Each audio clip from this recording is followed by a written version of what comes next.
My child, you felt something the moment this began. It was not the algorithm. It was recognition.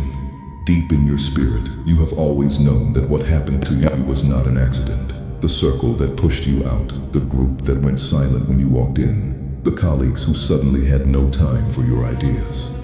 You have always known there was something deliberate beneath their smiles. You told yourself it was paranoia. You told yourself you were reading too much into things. You convinced yourself that if you just tried harder, if you just stayed quieter, if you just made yourself smaller, things would go back to normal. But they never did. The distance only grew. The coldness only deepened. And the pit in your stomach that told you something was wrong only got heavier. You carried that knowing like a stone. And every time you tried to convince yourself you were imagining things, it came back heavier than before. But tonight I am here to tell you that the knowing you carried was not madness. It was discernment. It was me speaking to your spirit before your mind could catch up. And what you are about to hear will confirm what your spirit has been whispering all along. This was not rejection, it was revelation. You did not lose your place. You outgrew a cage that was built to keep you small. And the moment you understand what I am about to show you, everything will shift. Because what looked like an ending was actually an unleashing. What felt like exile was actually extraction. And what they meant for your destruction, I have already turned into your promotion. You have carried something since the day you were born that most people spend their entire lives searching for. You carry creative frequency, not the kind of shapes rooms without trying. You walk into a space and things shift. Ideas come faster. Energy rises. People feel something they cannot name. Conversations that were stuck suddenly find momentum. Projects that were stagnant suddenly find momentum. Vision that was blurry suddenly comes into focus. You do announce it. You do not announce it. You do not perform it. It simply happens because of who you are at a cellular level. This is not confidence. This is not charisma. This is frequency. It is the resonance of someone who was only appearance in fleeting moments. But here is what they never told you. Not everyone celebrates light. Some people have spent years learning how to function in the dark. They have adjusted to the dimness. They have at peace with mediocrity. They have built entire identities around playing small and calling it humility. They have convinced themselves that staying comfortable is the same thing as being content. They have mistaken survival for purpose. And they were fine with that. They had learned how to navigate low visibility. And then you walked in self. You did not demand anything. You did not even realize what you were to carry. You did not demand anything. You simply existed at the frequency you were created to carry. And that was enough to make them uncomfortable. Because your presence was a mirror. It reflected back to them every compromise they had made, every dream they had buried, every gift they had let rust in the name of fitting in. Every time they told themselves they were being realistic, your present they told themselves, settle your present showed them they had been hiding. You were not trying to make them feel small. You were just being yourself. You were just being yourself. But that was enough. They did not hate you for who you were, not. And instead of rising to meet you, they chose to erase you. They called you too much, too intense, too different, too ambitious, too idealistic, too bold. And you, in your humility, believed them. You started monitoring your energy. You started watching your words. You started shrinking your ideas before you even shared them. You spent years trying to dim your own light just to make them comfortable. But I saw you. I saw you when you were still in the womb. I saw the blueprint I placed to your DNA. I saw the assignments I carved into your DNA. I saw the rooms you shifted, the systems you would rent just by showing up. And I knew that one day, the very people who smiled in your face would be the ones who worked in the shadows to remove you. Not because you did something wrong, but because you were doing something they could never control. Type scene if you have ever been told you were too much by people who were not enough. This was not a misunderstanding that spiraled. This was strategy. I am speaking about the circle, the group, the people who once made you feel like you belonged. They were not strangers. They were the ones you trusted with your ideas before they were fully formed. The ones you called when something good happened because you thought they would celebrate with you. The ones who sat beside you at the table, in the meetings, in the prayer circles, in the creative sessions, in the late-night conversations where vulnerability felt safe.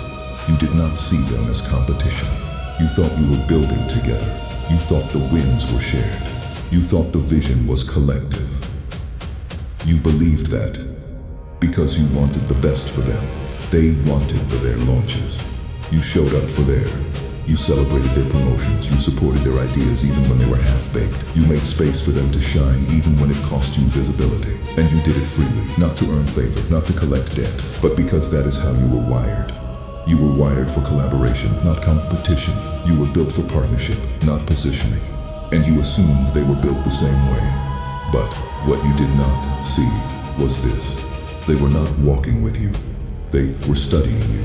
They were taking notes on how you entered rooms, how you shifted ideas, how you moved projects forward. They were watching your rhythms, your patterns, your strategies.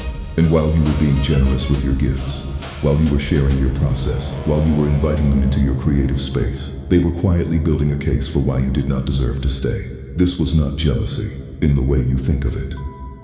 Jealousy is loud. You phoned into. Jealousy is obvious. This was something colder. This was envy. And envy wants you to not have it either. Envy does not celebrate your light and wish for its own. Envy wants your light extinguished so the room goes dark for everyone. So, they did not attack you directly.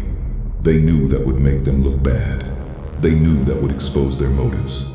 Instead, they turned you into a problem that needed to be solved. They made you the disruption. They made you the difficult one.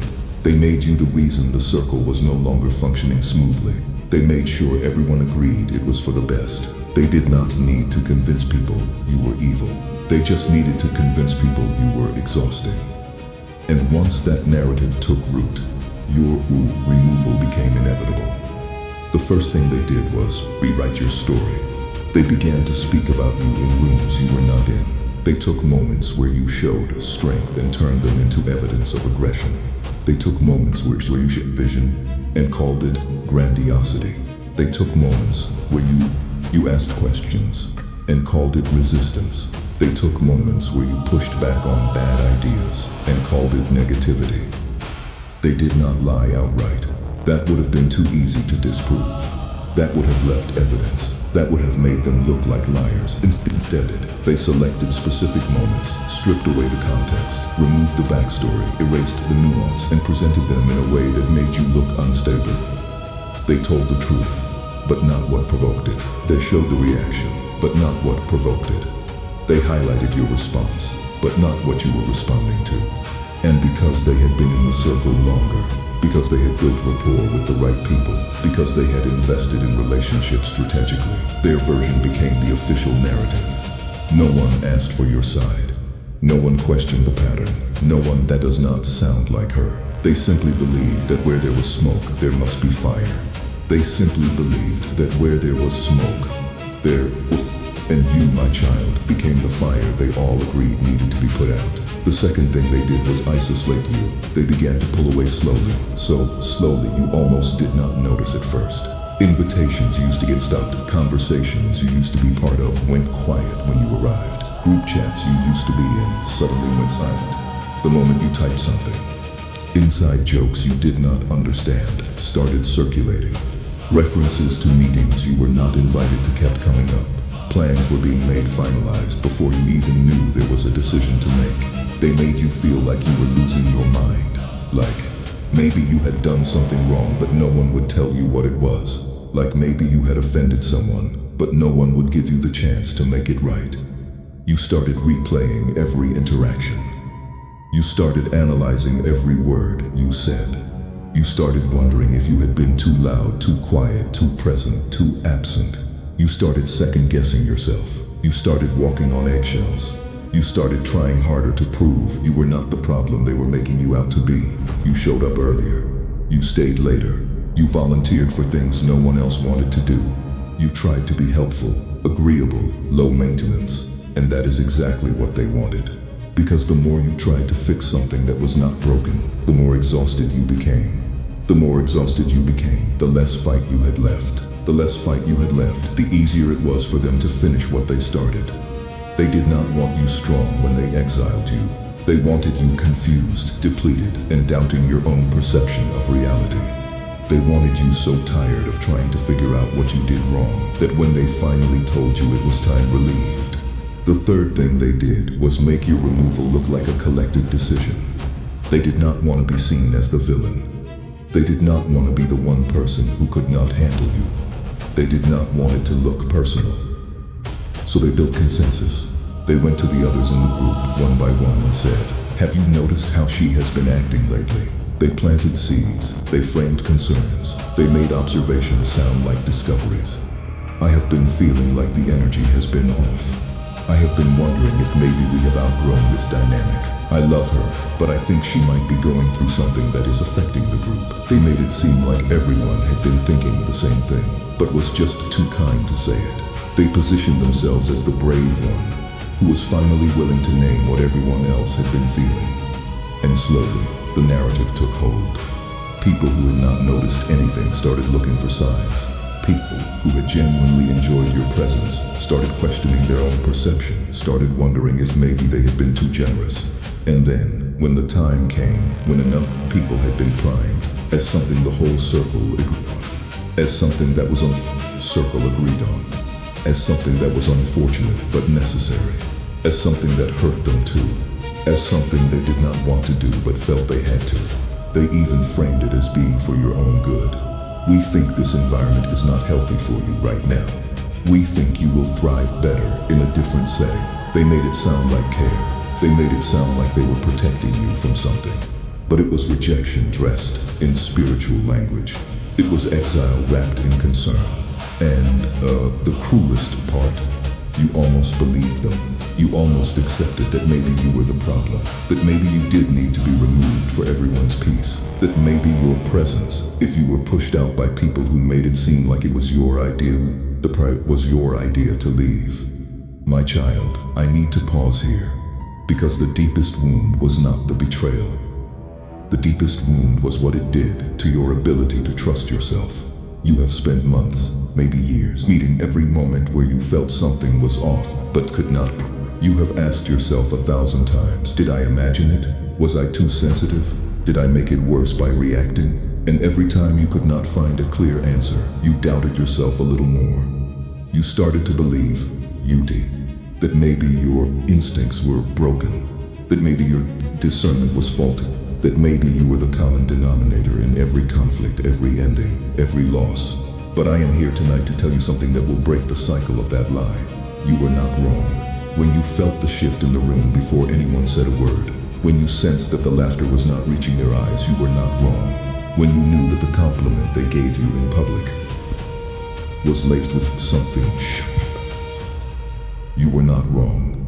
When you felt the meeting had already happened before you walked in, you were not wrong. When you heard them say, "We are fine," you were not wrong. You were not paranoid. You were not oversensitive. You were not imagining things. You were perceiving correctly. Your discernment was functioning exactly as I designed it. And the fact that they made you doubt, it is proof of how threatened they were by it. So hear me clearly. You were not wrong. You were not wrong. But now let me tell you what I have done. Because while they were busy constructing their narrative, I was busy constructing their collapse. While they were whispering in back rooms, I was opening front doors they did not even know existed. And while they were celebrating your removal like they had finally claimed control, I was setting the stage for their exposure. You see, my child, I do not operate on human timelines. I do not move when you think I should move. And everything they built on the foundation of your exile is already cracking. Proverbs 26:27 says, "Whoever rolls a stone, it will roll back on them." They thought they were building a trap for you. The lies they told are starting to contradict each other. The story they sold is beginning to unravel. The story they sold is beginning to unravel. People who believed them at first are starting to ask questions, and the ones who helped push you out are beginning to realize they were used. I have already placed truth tellers in rooms where their deception used to thrive. I have already shifted the favor they thought was permanent. I have already begun to remove the covering they thought would protect them. Disappear. Forever. They wanted to make you disappear, but instead, I am making them visible. And what is coming to light will not be what they wanted anyone to fading. The influence they borrowed from your proximity drying up. The energy they used to feel when you were around has left the room. And now they are realizing how much of their momentum was tied to you. They are working harder and producing less. They are hustling louder, but landing softer. And deep down, in the quiet moments they will not admit to anyone they know. They know they made a mistake. They know they removed the wrong person. But pride will not let double down. They will try to convince themselves and everyone else that they made the right call. But you will not need their confession, because you are about to watch me vindicate you in a way that requires no explanation. The people who were silent when you were blocked, when you were slandered, will begin to speak. The opportunities that were blocked will begin to open. The favor that was stolen will begin to return, doubled. And you will not have to defend yourself, because I am your defense. And when I defend, I do not just clear your name, I elevate it. If this message has stirred something in your spirit, consider sowing a seed into this ministry. Your support allows us to continue bringing these words to those who need them most. Visit the link in the description below, or scan the QR code on your screen to sow your seed, and watch what the Creator returns to you, pressed down, shaken together, and overflowing. Type elevation if you are ready to step into what God has been preparing while they were plotting. Now let me tell you what is opening for you, because what they tried to close was never the door I intended you to walk through. Isaiah 61:7 says, instead of your shame, you will receive a double portion, and instead of disgrace, you will rejoice in your inheritance. They tried to mark you with honor, and the inheritance that is coming will make the exile look like preparation, not punishment. The first thing that is opening is access you while you were still in their circle. You thought you needed to get to the air people. You thought you needed them to get to the next level. But the truth is, they were the ceiling. As long as you were trying to fit, you could not step into mine. As long as you were trying to make yourself small enough to stay, you could not grow large enough to lead. But now that you are out, now that you are no longer trying to manage their insecurity, I can connect you to people who are not intimidated by your light. I am opening rooms where your voice is not just tolerated. It is required. I am opening tables where your perspective is not seen as a threat. It is seen as the missing piece, and the invitations that are coming will not ask you to expand. The second thing that is opening is clarity you could not have gained while you were still trying to please them. Exile has a way of burning off everything that was not supposed to be attached to you, the need for their approval, the fear of their rejection, the belief that your value was tied to their validation. All of that is gone now, and in its place is something they could never give you, not before. You know who you are now in a way you did not before. You know the difference between companionship and competition. You know sound of real support versus performance. And that clarity, my child, is worth more than their entire circle ever was. Because you will never again mistake proximity for partnership. You will never again give access to people who only want to study you so they can replace you. The third thing that is opening is legacy that was always supposed to be yours but could not manifest. You were never meant to build to their limitations. You were never meant to build inside their structure. You were meant to build your own. And the exile was not a setback. It was a setup. It forced you out of borrowed spaces and into original territory. It pushed you off stages you were never supposed to stay on, and onto platforms you were always supposed to own. And what you are about to create will carry your name, your vision, your frequency. It will not be something you have to share credit for. It will not be something they can claim they helped you build. It will be undeniably yours. And when it rises, and it will from a distance, and remember the moment they chose control over collaboration. Type legacy if you are ready to build something they cannot take credit for. But here is what I need you to understand. What was taken were not taken. Your calling was only what could be taken. Your gift I placed was not taken. Your anointing was not taken. The blueprint I placed inside you before you took your first breath was not taken. They removed you from a space, but they could not remove the space I created inside you. They silenced your voice in their rooms, but they could not silence the frequency I embedded in your DNA. They blocked your influence in their circle, but they could not block the reach I assigned to your life. You are not starting over. You are starting clean. And there is a difference. Start over means you lost something. Starting clean means you released what was never yours to carry in the first place, the weight of their expectation, the burden of their approval, the exhausting work of making yourself digestible to people who were never hungry for what you were serving. All of that is gone. And what remains is the raw, unfiltered, undiluted version of who I created you to be. And that version does not need their validation.